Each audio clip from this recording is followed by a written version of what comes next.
மாத்த முடியும். இந்த பாரு எனக்கும் உனக்கும் போட்டி முடிஞ்சா என்னை கை வச்சு பாரு, நான் ஆபீஸ்ல இருப்பேன் வீட்டுல யோசிச்சு பாருங்க சென்டென்சஸ் அண்ட் ஸ்டேட்மெண்ட்ஸ்.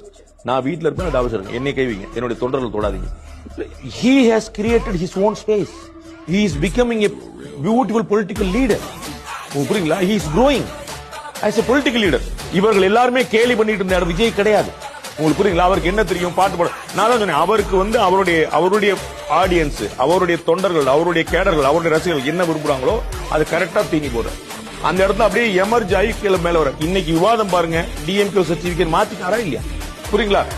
அங்க விவாதம் என்ன வந்துச்சு, ஏடிஎம்கே டிஎம்கே தானே இருந்துச்சு. அது அப்ப 41 விஜய் அவர்கள் பியூட்டிஃபுல்லா ஸ்கோர் பண்ணார். அவர் அழகான ஒரு ஸ்டேட்மெண்ட், ரொம்ப நீங்க சொன்னது போல ரொம்ப வெல் கிராஃப்டட் வேர்ட்ஸ், ரொம்ப தெளிவா. அதுல 1 வருத்தம், 2 சந்திப்பேன், 3 சிஎம்க்கு எச்சரிக்கை, 4 என்னைய தொட்டு பாருங்கிற ஒரு போல்டு ஸ்டேட்மெண்ட், 5 ஸ்ட்ராங்கா நம்ம வருவோம் அப்படின்ற மெசேஜ். Purely politics.